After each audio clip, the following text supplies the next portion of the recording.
여러분 안녕하십니까? CJB 뉴스입니다. 단순 정보 전달에 머물렀던 자치단체의 홍보 영상이 날로 진화하고 있습니다. 최근 충주시가 이른바 B급 감성을 표방한 홍보 영상으로 큰 인기를 끌고 있는데요. 이번에는 청주시가 도내 처음으로 청춘 웹드라마 형식의 홍보 영상을 제작해 눈길을 끌고 있습니다. 정진규 기자입니다. 충주시 유튜브 홍보 영상입니다. B급 감성으로 충주 사과와 수소차 등 충주의 강점을 홍보합니다. 효과는 만점입니다. 영상 대부분이 조회수 10만 회 이상을 돌파하며 충주시 홍보에 톡톡한 역할을 하고 있습니다. 촌스럽기도 한데 아이디어가 되게 좋은 것 같아요.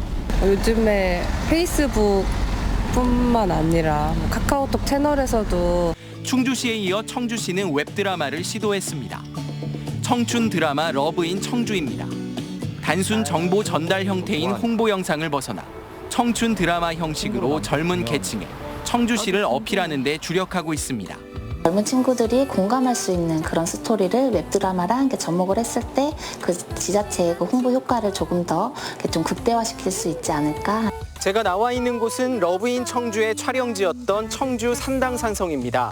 이 드라마의 촬영지는 이곳뿐만이 아니라 야경이 일품인 서문대교와 청주의 대표 상징인 무심천, 그리고 사계절이 아름다운 가로수길 등 드라마를 통해 자연스럽게 청주의 명소를 알 수 있게끔 제작됐습니다.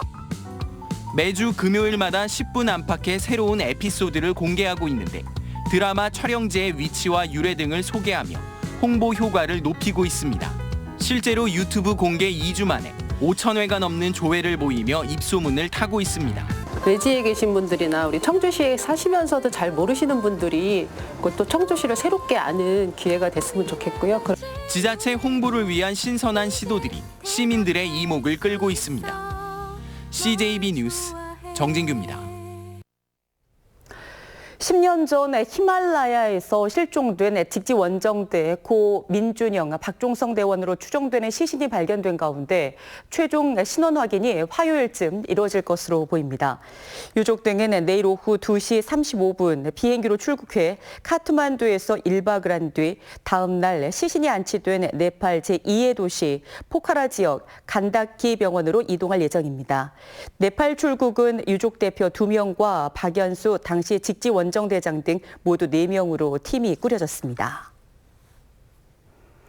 올해 2학기부터 고등학교 3학년들이 수업료를 면제받으면서 고교 무상교육이 본격 시행됩니다. 면제 대상은 도내 모든 고등학교로 공립 61곳과 사립 21곳, 방송통신고등학교 2곳 등 모두 84곳에 이릅니다. 충북교육청은 고교 무상교육에 올해는 69억 원을, 전체 학년으로 확대되는 2021년에는 256억 원이 들 것으로 추산했습니다.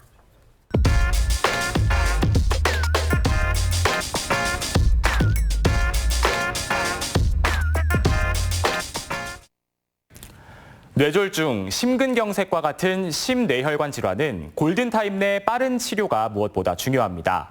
골든타임은 2~3시간으로 굉장히 짧은데 이 시간을 놓치면 마비나 언어장애와 같은 심각한 후유증을 얻게 됩니다. 완치도 불가능하고 심지어 사망에까지 이를 수 있습니다. 골든타임, 응급실이 많은 큰 병원이 많이 있는 대도시는 비교적 잘 지켜지지만 지방이나 중소도시들은 그렇지 않죠.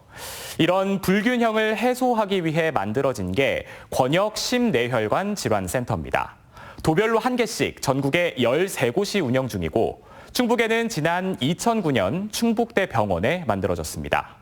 24시간 365일 전문의가 상주하면서 뇌졸중 집중치료실도 운영하고 또 지역 병원들과 연계해서 심뇌혈관 응급지원체계를 구축해 빠른 치료가 이루어지고 있습니다. 그 결과 실제로 협심증이나 심근경색 같은 질환이 발병하고 나서 관상동맥 중재술, 그러니까 막힌 혈관 열어주는 수술까지 이르게 되는 시간이 지난 2008년 185분 걸리던 게 2012년에는 81분까지 줄어들면서 이 골든타임 내로 들어오게 됐고 또 뇌경색 약제를 투여하는 시간 역시 같은 기간 51분에서 39분으로 감소했습니다. 심뇌혈관 질환 치료의 골든타임을 놓치지 않기 위해서는 또 환자가 자신의 병을 빨리 인지하는 것도 매우 중요한데요.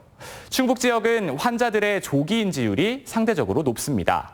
심근경색의 경우 전국 46%인데 반해 충북은 49%를 넘어섰고 특히 뇌졸중의 조기 인지율은 53.5%를 기록하고 있습니다.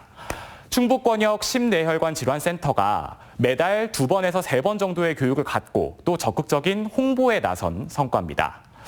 이렇게 권역 심뇌혈관 질환센터는 골든타임 확보와 또 조기 인지율 증가 등 이런 굵직한 성과들을 내고 있는데 정작 정부 정책은 이를 지원하기보다는 있는 예산마저 깎고 있는 상황입니다. 현장 상황은 막막하기만 한데요. 이어서 김기수 기자가 현장의 목소리를 들어봤습니다. 각 센터별로 운영되는 예산은 약 24억 원. 2008년 초기에는 정부와 병원이 7대3으로 운영 자금을 조달했지만 최근에는 정부 지원이 눈에 띄게 줄었습니다. 충북대병원의 경우 지난해는 8억 원이었던 정부 지원금이 올해는 5억 원으로 줄었고 내년에는 3억 5천만 원에 불과합니다. 이마저도 겨우 따낸 예산이라 2021년이면 지원이 아예 끊길 것이라는 전망까지 나오고 있습니다. 결국 병원이 스스로 부담하는 금액은 계속 커지고 있어 지속적인 적자에 시달리고 있는 겁니다. 심뇌혈관 질환은 조기 증상 인지 등 교육이 무엇보다 중요하지만 예산 부족으로 각종 예방 사업마저 중단될 위기에 처했습니다. 간접적인 영역을 저희가 줄여들 수밖에 없는 상황이 됐거든요. 근데 이제 간접적인 영역이라고 하는 게 권역민에 대한 교육이라든가 예방관리 사업 이런 건데 결국은 질환이 생겨서 우리가 빨리 치료를 해드리는 것은 지속하겠지만 예방 사업은 저희가 할 수 없는 상황에. 더욱이 적절한 치료를 받으면 사망을 피할 수 있는 치료 가능 사망률은 충북 지역이 전국에서 가장 높습니다. 이런 상황에서 권역 심뇌혈관 질환센터마저 존폐 위기에 놓이면서 자칫 의료 불균형이 더욱 심각해지는 것 아니냐는 우려의 목소리가 높아지고 있습니다. CJB 뉴스 김기수입니다. 청주시와 시민사회 진영이 전면 해제를 앞둔 도시공원 해법을 논의하기 위해 구성 기록한 2차 민관 거버넌스가 출범에 진통을 겪고 있습니다. 장기 미집행 도시공원이 내년 7월 1일 자동 해제돼 시간이 매우 촉박한데도 내일 열리기로 했던 1차 회의가 거버넌스 운영 기간 등에 대한 견해 차이로 연기됐습니다.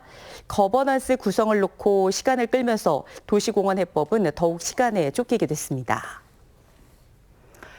단양 패러글라이딩 업체들의 남한강 하천 부지 사용이 논란이 되고 있는 가운데 한국수자원공사가 차단기 설치를 강행하기로 했습니다. 한국수자원공사는 지난해 8일 단양군에 공문을 보내 내일 가곡면 덕천리와 사평리 하천 부지에 픽업 차량 출입을 막는 차단기 2~3개를 설치할 계획임을 알렸습니다. 이에 따라 업체들이 영업 활동을 하려면 사유지를 매입하는 방법 등으로 대체 착륙장을 만들어야 할 것으로 보입니다. 옥천군 청성면 보청천에서 다슬기를 잡다 물살에 휩쓸려 실종됐던 60대가 이틀 만에 숨진 채 발견됐습니다. 어제 저녁에 신고를 접수한 소방당국은 실종자 신원을 60살 이모 씨로 확인하고 이틀간 수색을 통해 실종 지점에서 4.6km 하류에서 시신을 인양했습니다. 정초시 충북연구원 원장이 두 번째 연임의 성공에 도정의 싱크탱크를 가장 오래 이끌게 됐습니다.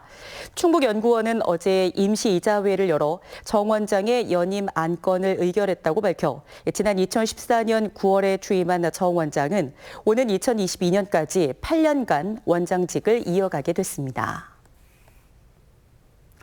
2032년 하계올림픽 남북 공동 개최를 기원하는 원 코리아 피스로드 2019 충북 통일대장정이 오늘 청주에서 열렸습니다.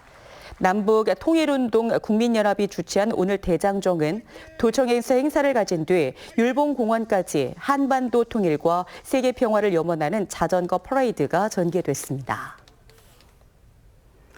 끝으로 날씨입니다. 내일 충북지방은 태풍 레끼마의 영향으로 대체로 흐리고 가끔 비가 내리겠습니다. 내일 아침 기온은 24도에서 27도, 낮 기온은 31도에서 34도의 분포가 되겠습니다. 내일과 모레 비가 내리는 지역은 일시적으로 폭염이 주춤하겠지만 비가 그친 뒤에는 낮 기온이 33도 이상 오르면서 다시 무더워지겠습니다. 네, 말복 밤에 보내드린 CJB 뉴스를 마칩니다. 고맙습니다.